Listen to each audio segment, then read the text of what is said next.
Satu apa? Lemah, tidak ada daya. Harus seperti itu di hadapan Allah. Dua, jahil, Allah Maha tahu. Tiga, fakir, tidak punya apa-apa, semuanya milik Allah total, tidak ada yang selain milik Allah, tidak ada. Yang keempat, kita hina, berlumur dosa, berselimut aib, tiap hari melakukan dosa. Bukan hanya tiap hari, tiap jam, tiap menit, bahkan dosa. Pikiran dosa, mata dosa, telinga dosa, bicara dosa, berbuat dosa, hati juga dosa. Allah Maha Suci, tidak tersentuh apapun yang kurang, yang salah, yang tidak sempurna. Maha Suci Allah dari segala kesempurnaan yang terbayang oleh kita. Mengerti? Kita menganggap Allah Maha Sempurna, padahal bayangan kita pun pasti tidak menjangkau kemahasempurnaan Allah yang sesungguhnya. Akui, Rabbana zalamna anfusana wa illam taghfir lana wa tarhamna lanakunanna minal khasirin. Ya Rabb, Tuhan kami sudah zalim kepada diri kami sendiri. Udah, pokoknya akui saja kita ini zalim, kita ini kotor, kita ini hina. Allah yang Maha Suci, Allah yang menutupi aib, Allah yang mengampuni. Makin kita merasa begitu di sisi Allah, itu yang benar di hadapan Allah, ya. Dan Allah, la ilaha illa anta subhanaka inni kuntu minaz zalimin. Nih ya, doa Nabi Yunus. 3 kegelapan, gelapnya malam, dimasukkan ke dalam gelapnya lautan, dimakan ikan, gelapnya perut ikan, lolosnya adalah syariatnya mengakui la ilaha illa anta, tauhid, tiada ilah selain engkau, tidak ada lagi yang berhak disembah selain Allah. Inni subhanaka, Maha Suci engkau, tidak ada yang salah. Walaupun takdir dimakan ikan, tidak ada yang salah, tidak ada yang jelek perbuatan Allah, tidak ada yang kurang, tidak ada yang tertukar, tidak ada yang kurang setitik pun dari perbuatan Allah, kecuali sempurna. Subhanaka inni kuntu minaz zalimin, saya manusia yang busuk, yang berlumur dosa.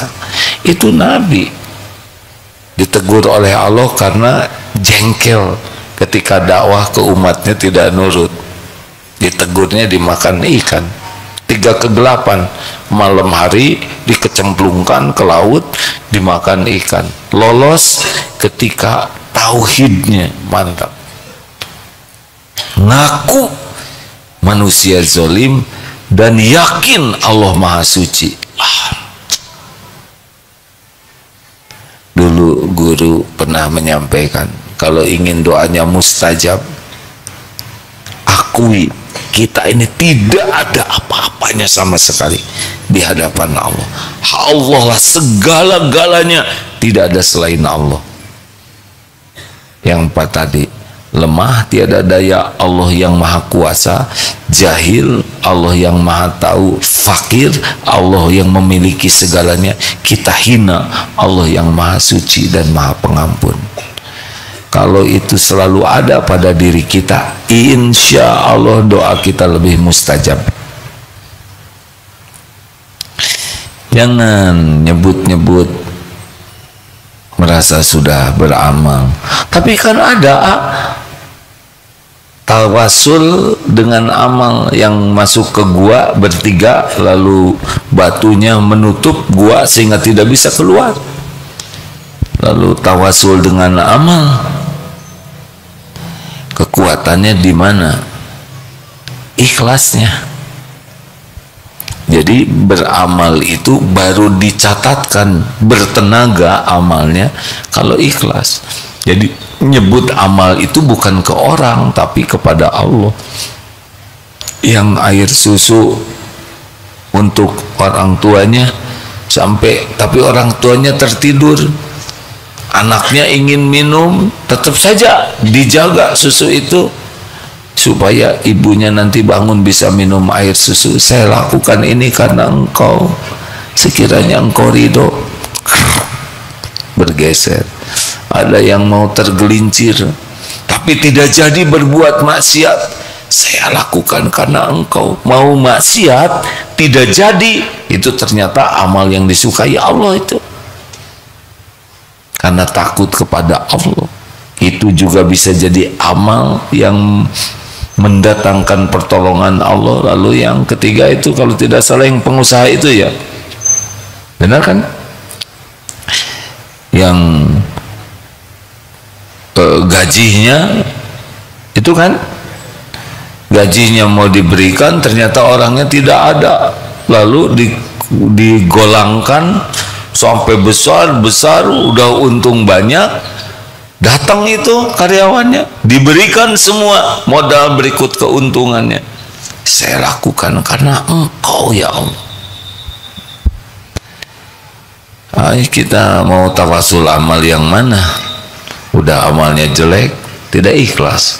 Saya sudah tahajud ya Allah, tahajudnya juga enggak khusyuk dan diposting terus lagi. Terus tanamkan yang 4 tadi minimal di hati ya, tidak ada daya. Jadi kalau sudah seperti telur di ujung tanduk, tidak ada sih yang begitu ya. Ini menunjukkan situasi yang sangat kritis, dan telur di ujung tanduk domba misalkan, dan dombanya sedang kaligata, ini rawan sekali. Susahlah ngebayanginnya. Yang jelas makin tidak ada diri kita, makin hanya Allah segala-galanya, itu makin bagus. Ya, semoga Allah menolong kita memiliki keyakinan seperti itu. Jadi kita bergaul dengan orang tuh tidak ada harap apa-apa, karena tahu semua nikmat datangnya dari Allah saja, lewat siapa yang Allah kehendaki. Tidak harus lewat sini. Kita jual beli, kita jujur, orang tidak jadi beli, tidak apa-apa, tidak ada masalah sama sekali, karena kita jual beli adalah amal soleh. Rezeki kalau tidak lewat dia, Allah kalau mau ngasih rezeki lewat yang lain, ini pasti nggak jadi, tapi sudah ada pahalanya.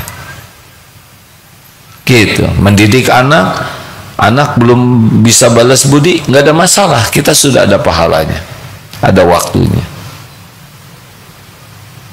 Ada yang anak asuh tapi menjengkelkan sekali, ya terus saja baik, sampai kapan terus saja berbuat baik, karena dicatat semua kebaikannya. Anak asuhnya belum baik, ada waktunya. Tidak ada satupun kebaikan orang tua asuh kalau ikhlas yang tidak dibalas oleh Allah. Tapi kan waktunya terserah Allah, bentuknya juga terserah Allah. Ada kalanya dibuat menjengkelkan untuk menggugurkan dosa-dosanya. Ada kalanya Allah menggugurkan dosa suami dengan istri yang menjengkelkan, ya, yang salah aja kelakuan suami, menguap, jangan dibuka mulutnya, jadi menguapnya tipis begitu. Ada yang semuanya salah aja, nikmati saja ya, tinggal kita perbaiki, benar. Sebagai ada juga istri yang berguguran dosanya karena suaminya nggak baik,